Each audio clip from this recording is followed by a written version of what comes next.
C'est à vous, Darius. Bonsoir, merci beaucoup. En effet, les grandes manœuvres débutent avant le vote de confiance. Nous les suivons ce soir en direct dans cette émission. D'un côté, les socialistes, de l'autre, le RN. Jordan Bardella est prêt, dit Marine Le Pen. Du côté des LR, Bruno Retailleau appelle à une droite plus affirmée, plus conquérante.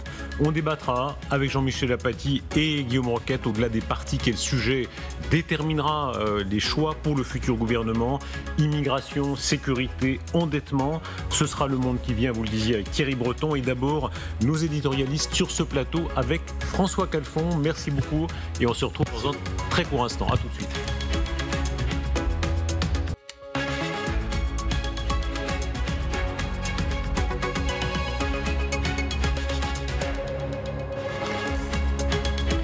Merci d'être avec nous. Voici l'heure des grandes manœuvres et peut-être du saut dans l'inconnu. Regardez ces 4 visages, 4 stratégies en vue du bouleversement ce lundi, peut-être après le vote de confiance. Olivier Faure verrait bien le Parti socialiste à Matignon. Marine Le Pen estime ce soir que le temps est venu de l'alternance. Bruno Retailleau, vous allez l'entendre, discours très marqué, très revendiqué sur une position à droite. Il précise le choix. Et Jean-Luc Mélenchon qui plaide pour la rupture et un retour aux urnes complet, présidence comprise. Sur ce plateau, une voix marquée à droite, en votre personne, Renaud Girard, éditorialiste au Figaro, merci d'être là. Bonsoir, marqué Darius. à gauche avec François Calfon, député européen, PS, Place Publique. Merci à vous. Et puis Patrice Duhamel, merci Patrice. Et puis Arlette Chabot, merci beaucoup Arlette. Un premier mot sur ces 4 visages, Est-ce qu'on peut dire que cette fois c'est un vrai suspense, c'est-à-dire qu'il y a vraiment une inconnue, qu'on entre dans l'inconnu? Un saut dans l'inconnu, oui. François Bayrou a dit à plusieurs reprises, si ça ne fonctionne pas, il y a un risque de chaos. C'est chaos ou saut dans l'inconnu. Il n'y a pas de suspense pour demain. Il y a un suspense pour la suite.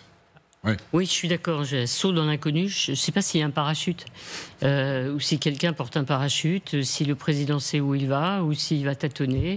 Donc c'est vrai que c'est une situation totalement inédite. C'est pas juste la répétition. On a vécu Michel Barnier. Demain, ce sera François Bayrou de partir. Et après, on réécrit un gros point d'interrogation en rouge. Ce côté, tout est possible. Il y a quelques jours, quand il a donné une interview aux 4 chaînes d'infos, dont LCI, François Bayrou disait jamais socialiste au gouvernement, qu'est-ce que c'était cette histoire? Il disait c'est une histoire d'humoriste.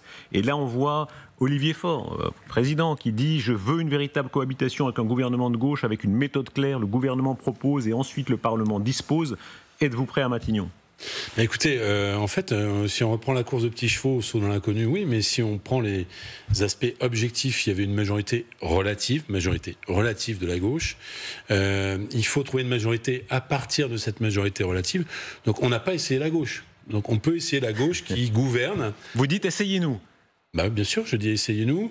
Y compris, on a fait ce travail que de n'importe quelle formation politique devrait faire, c'est de dire, voilà notre feuille de route. On a dit, c'est pas une trajectoire à 40 milliards en un an, c'est plutôt 21, 22 milliards. On vous a eu essayé, François, soyons francs. On vous a peut-être pas essayé récemment, mais on vous a eu essayé. On nous a eu essayé. Et si vous reprenez, il y a des graphiques qui tournent. À chaque fois que ce pays a réduit les déficits, c'était un Premier ministre en responsabilité de gauche, socialiste en l'occurrence. Renaud. Donc c'est tout à fait possible. Maintenant, il faut des socialistes ouverts, c'est-à-dire qui n'ont pas la grosse tête.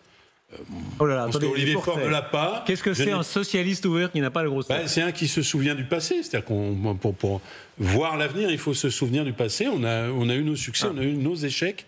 Et aujourd'hui, la question n'est pas de dire vive le point et la rose, embrassons-nous Folleville. La question est de sortir un budget pour le pays. Qui est Premier ministrable socialiste pour vous? Le premier secrétaire a l'air d'en avoir très envie. Il est légitime à le faire. Et c'est un Premier ministrable sérieux et solide. Vous y croyez? Alors, non, ce que je constate, c'est qu'on est dans la pire situation pour les finances publiques de notre pays depuis 67 ans, depuis 1958. Et au lieu d'avoir une sorte de consensus national, comme il y a eu le consensus national précisément en 58 pour rappeler le général de Gaulle de Colombey au pouvoir et lui donner les guides de la France, et c'était une bonne décision du Parlement de toute tendance de faire ce geste, eh bien c'est le contraire. Vous l'avez dit, c'est le jeu des petits chevaux, là. Vous les avez d'ailleurs montré, des petits chevaux, et au lieu d'avoir une union de tous les partis politiques ensemble pour restaurer les finances publiques de notre pays, eh bien, ils sont divisés. Quant au plan socialiste, il va évidemment il ne va pas du tout assez loin dans les économies. Il en propose, je crois, pour 23 milliards. Moi, je trouve que déjà Bayrou ne va pas assez loin. Hein. Je trouve qu'il faut pas couper au sécateur. Il faut couper à la tronçonneuse les dépenses de l'État, puisqu'il n'équilibre pas les recettes. Voilà. Et puis la taxe Zuckman,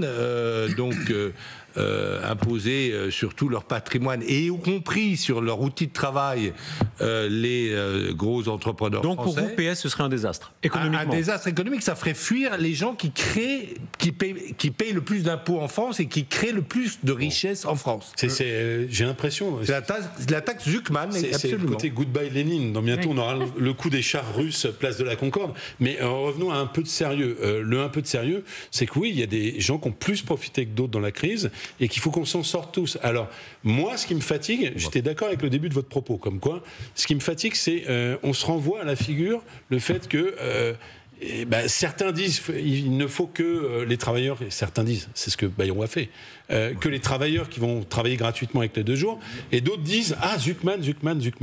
Ben oui, se retrousser les manches et trouver un minimum de consensus national, c'est faire en sorte, il y a 2,5% du PIB à trouver, ça devrait être trouvable, que les efforts soient équitablement répartis. François Calfon, avançons puisque on va passer en revue les hypothèses. Évidemment, il y a celle du PS. Du côté du LR, les choses bougent beaucoup, y compris sur cette antenne. C'était tout à l'heure Laurent Wauquiez qui parle d'abord d'un vrai programme de coalition. Il dit cette fois-ci, ce ne sera pas un bricolage, il faut qu'il y ait un programme de coalition. Et il va très loin dans l'affirmation d'un large rassemblement de la droite qui, dit-il, va de Gérald Darmanin à Sarah Knafo.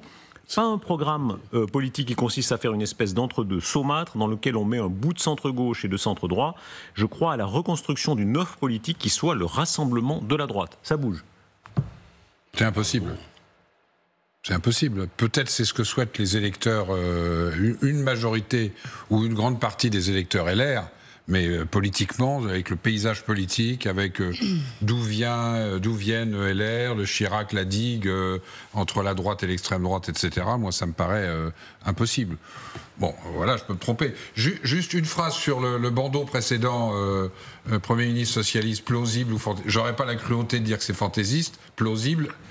Alors pardon, néologisme, implausible. Implausible, c'est impossible. Ça ne sera pas un Premier ministre socialiste. Vous avez raison. Vous avez 66 députés. Vous n'allez pas faire un gouvernement avec 66 députés. Patrick, en même temps, est-ce que je peux poser une question à un éminent... Avançons quand même, parce que nous les revenions au PS. La question est comment est-ce que c'est impossible alors que le macronisme a été essayé, voire la droite macronisée a été essayé par 2 fois, on n'a même pas réussi à sortir un budget. Donc à un moment donné, vous aviez une majorité relative. Elle existe. Ou alors, c'est une vue de l'esprit de ma part. On vit dans un monde parallèle. Je ne comprends pas le impossible. Avançons vraiment sur l'hypothèse. Sur un peu plus quand même, non avec l'abstention des LFI, c'est ce que disent les PS. On a vu que Olivier Faure a réuni le Parti communiste, les Verts, que vous aviez des gens comme M. Canfin, M. Glucksmann, M. Houlier, au sein du bloc central, qui, je l'ai vu sur les plateaux, je l'ai constaté, étaient prêts à discuter d'une taxe Zuckman, y compris au bloc central. Enfin d'autres. Écoutons Bruno Retailleau quand il dit, au fond, la majorité, c'est-à-dire le point central du pays a basculé à droite. Et tôt ou tard, ça va s'exprimer au pouvoir. Écoutez-le et vous réagirez. La droite peureuse, celle qui a fait partir tant de nos compagnons, tant de nos électeurs, pas par centaines de milliers, par millions. Ils sont partis parce qu'ils ne nous reprochent pas d'en avoir trop fait, mais de ne pas en avoir suffisamment fait. Je suis de cette génération qui a connu une droite qui avait peur de ce nombre, de cette génération qui a retenu ce que Maurice Druon avait dit un jour sur la droite. En France, il y a 2 partis de gauche, dont l'un par convention s'appelle la droite.